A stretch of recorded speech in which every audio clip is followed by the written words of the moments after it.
আসসালামু আলাইকুম। কেমন আছেন সবাই? আশা করছি সবাই ভালো আছেন। আমিও আল্লাহর রহমতে আপনাদের দোয়ায় অনেক, অনেক ভালো আছি। প্রতিদিনকার মতন আজকেও একটা নতুন ভিডিও নিয়ে আপনাদের সামনে হাজির হয়ে গেলাম।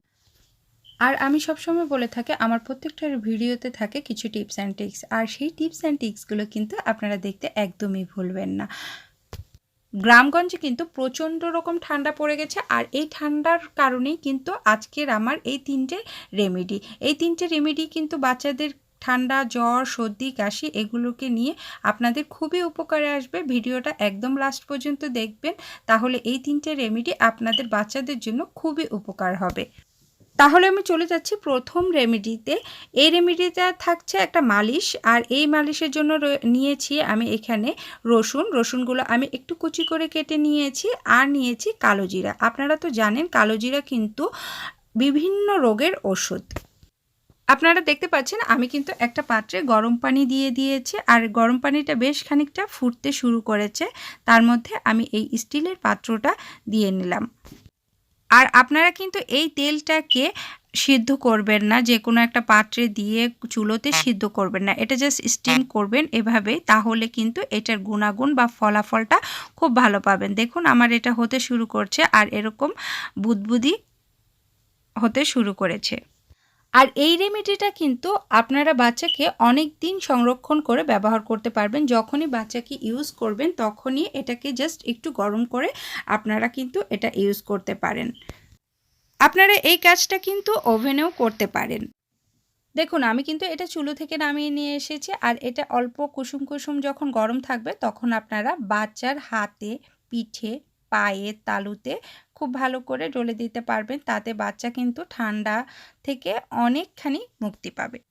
আর এখন চলে যাচ্ছি আমি দ্বিতীয় রেমেডিটাতে। দ্বিতীয় রেমেডিটার জন্য লাগছে এরকম একটা পানপাতা। পানপাতা যে শুধু আমরা সুপুরির সাথে খাই তা কিন্তু না। পানপাতা কিন্তু আমাদের ঠান্ডা, জ্বর, সর্দি, কাশি ক্ষেত্রেও কিন্তু খুবই উপকারী একটা উপাদান।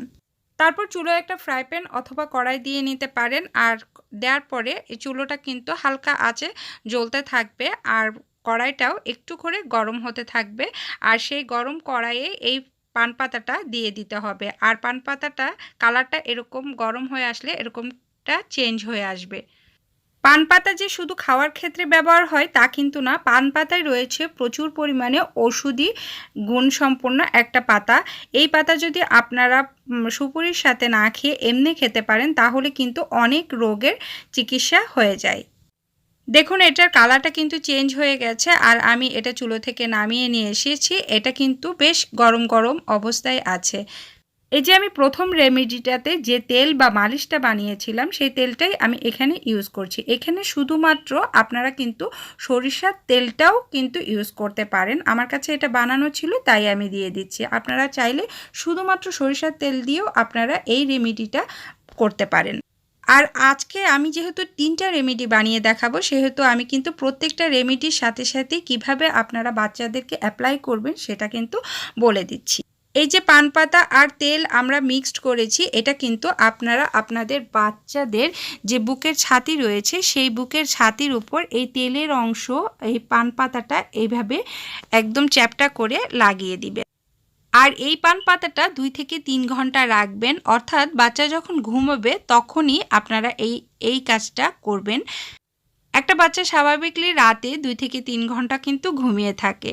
তো সেই ক্ষেত্রে আপনারা এই কাজটা করে দেখতে পারেন। বাচ্চা কিন্তু খুবই শান্তির একটা ঘুম দিবে। যদি বাচ্চার ঠান্ডা, সর্দি, কাশি থাকে তাহলেও কিন্তু আপনারা এই রেমেডিটা ইউজ করে অনেকখানি মুক্তি পেতে পারেন।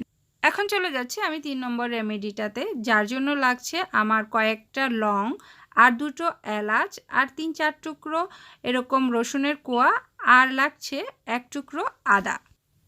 আর এই আদা এবং রসুনের কোয়াগুলোকে আমি পরিষ্কার করে পানিতে ধুয়ে এটা কিন্তু পরিষ্কার করে নিচ্ছি। আর আদা আর রসুনটাকে আমি একটু কুচি কুচি করে কেটে নিব।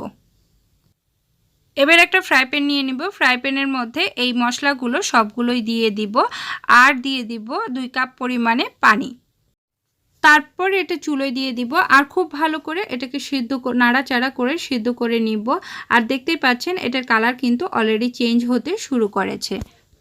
খুব ভালো করে সিদ্ধ করে কিন্তু এটা নির্যাসগুলো বের করে নিতে হবে। আর এটাকে বলা যেতে পারে এক ধরনের কাড়া। আর এই কাড়া কিন্তু সরাসরি বাচ্চাকে অ্যাপ্লাই করা যাবে না। আমি কিন্তু চুলোয় ওই তরল পদার্থটা সিদ্ধ হতে দিয়েছি।